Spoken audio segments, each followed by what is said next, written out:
Once upon a time, there were numerous assassin organizations in Japan. Among them, the JAA emerged as the most powerful thanks to its collusion with the government. The government used the JAA to depose journalists, scholars, and activists who criticized the government, powerful opposition candidates, ruling party members who caused controversy, and bureaucrats and law enforcement officials who knew too much about state secrets. In exchange, the JAA received excessive subsidies and privileges. The JAA was funded with defense money, classified public security spending, funds transferred under the guise of official development assistance, and dark money from corporations closely tied to the government.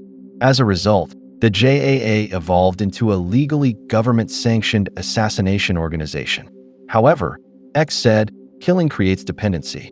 At first, the government used the JAA for its own purposes, but before long, it became dependent on the JAA and ended up bending to its will. This was the conversation between X and the members of his organization back then. According to Haruma, if they took over the JAA, X would gain control of the government. Carolina Reaper questioned what X wanted to achieve by destroying the status quo, since it was functioning just fine. X replied that there was no particular reason. He simply wanted to destroy it. It would be up to the people whether they would fix it or not. Back to the present, where X was broadcasting while holding his sibling's head. People were shocked and curious about whether it was a real head he was holding. They were horrified by what they saw. Others wondered if they were hijacking the airwaves. They couldn't understand what X meant by the reborn JAA. X then apologized for not introducing himself first.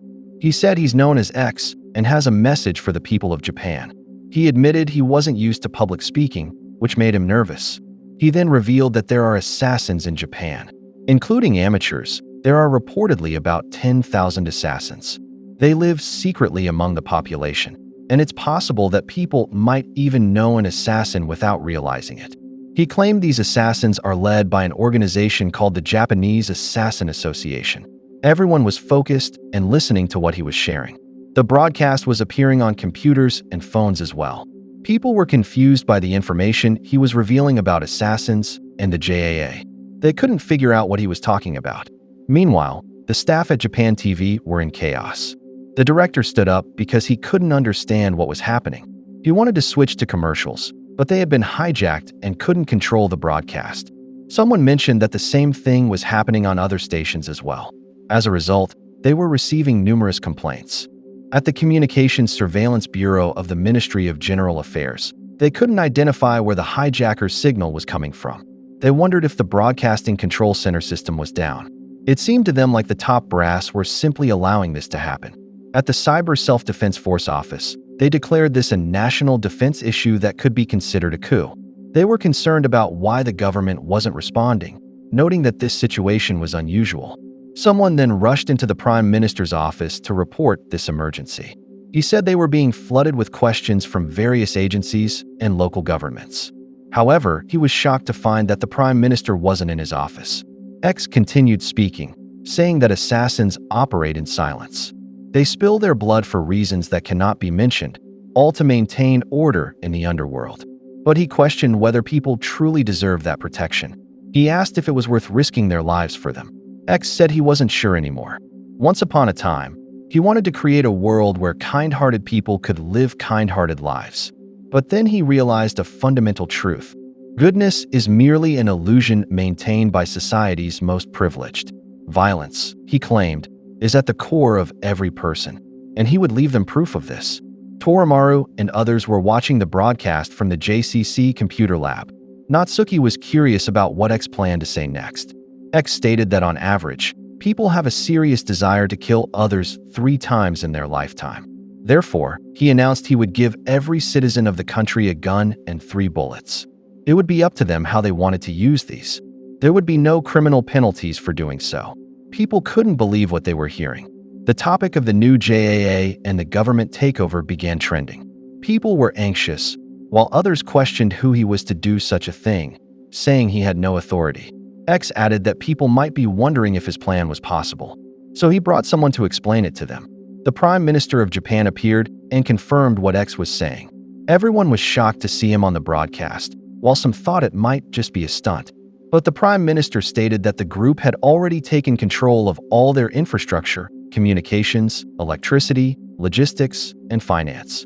They had acquired 124,500,000 guns. The group would create a new order led by power, not by law. Sweating nervously, he announced that the government would cooperate with the new JAA to establish a new nation. On the side, Kumanomi was standing guard, threatening to kill the Prime Minister if he went silent. Akira was monitoring the laptop while Kanaguri served as their cameraman. Kanaguri reported they already had 8,000 comments on their live YouTube broadcast. X said he would answer some of them, so he asked Akira to select comments from Japan. One question from Fully Ripe Machi Man asked how they would distribute the guns. X replied that they would establish distribution centers at JAA locations throughout Japan. People would just need to bring their individual number cards to the locations in their area on the designated day. Another comment from Partifatso stated that X had no right to involve innocent citizens in his terrorist activities. But X responded that no one was innocent. Simply by living within the country's system, everyone was complicit.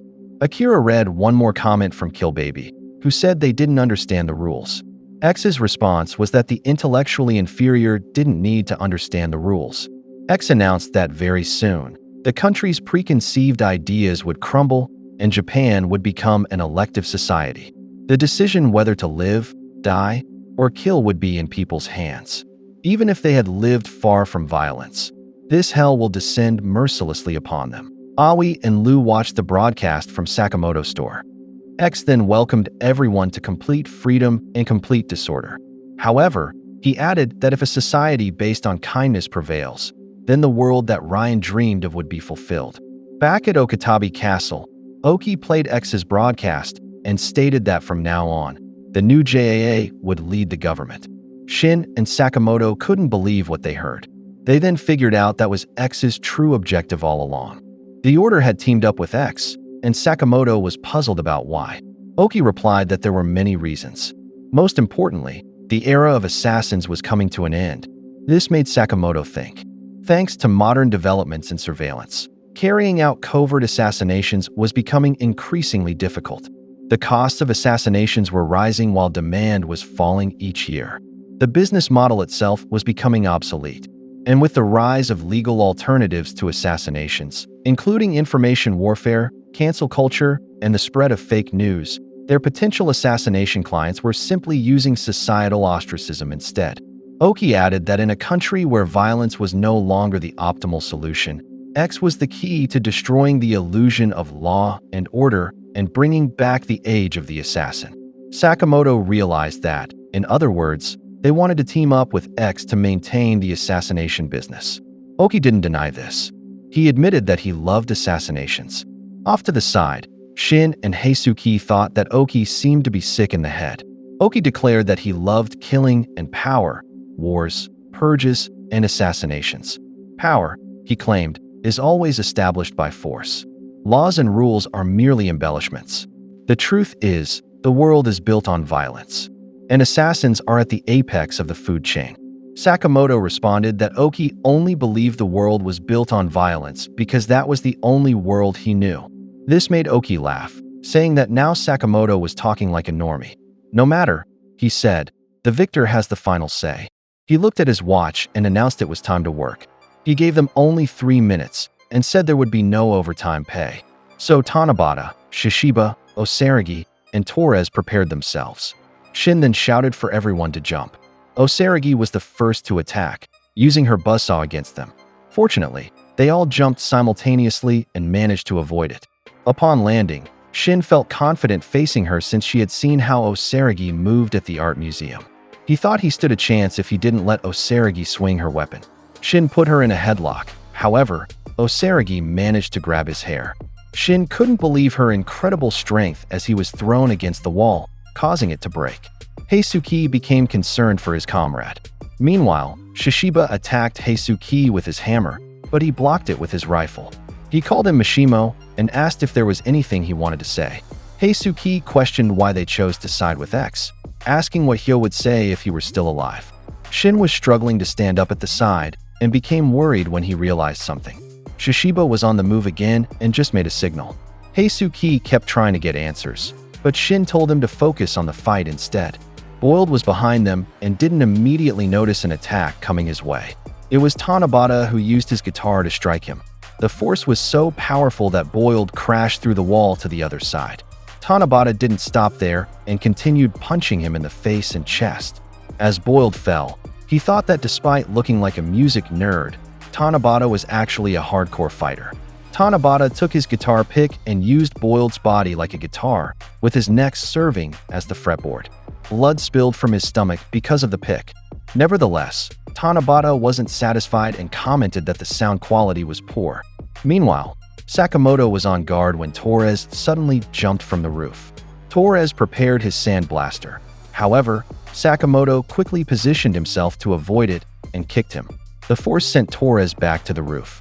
Oki noticed that Sakamoto appeared to be putting up a decent fight. According to Torres, the others with Sakamoto didn't count, so he demanded a bonus from Oki. Oki replied that Torres shouldn't pretend that this was difficult just to haggle for more money. He told him to just do his job. Torres thought to himself that Oki had caught on to his ploy. Sakamoto then invited Oki to take their fight somewhere else, as he was concerned about putting bystanders at risk. Oki said he didn't understand. That had no significance now, which shocked Sakamoto. Oki asked if Sakamoto didn't have more important things to worry about. However, Sakamoto stated that according to Article 23 of the JAA bylaws, killing bystanders was prohibited, to which Oki replied that in the new JAA regime, that was a thing of the past. He asked if Sakamoto understood what that meant. The scene shifted to Aoi. When Lu asked if she was okay, she answered yes and thanked her for her concern. Lu commented that the broadcast was somewhat freaky, but told her not to worry because the guys would be back soon. A man was seen heading towards Sakamoto's store. Aoi agreed with Lu and said there was no point in worrying anymore. The new customer entered the store and was welcomed by them. However, suddenly the building exploded with tremendous force. The explosion was so powerful that it destroyed a large portion of the building up to the roof and their signage. This incident was captured on camera, which Oki showed to Sakamoto. Sakamoto couldn't believe what he was seeing and thought of his wife Aoi. Oki announced that 3 minutes had passed. Shin and the others became concerned and called out to Sakamoto to warn him. However, Sakamoto was paralyzed with shock from what had happened. Oki said so long while positioning himself to stab him, but he was quickly rescued by Kandaka, who appeared out of nowhere and quickly jumped to escape with Sakamoto. As Oki followed them with his gaze, Yatsumura appeared behind him and told him not to move. The blade of his 3-section staff was already pointed at Oki's neck. No one had expected their arrival. Shishiba was shocked to learn that Yatsumura was still alive. Kandaka then said that was enough and they should show some respect, while calling them rookie punks.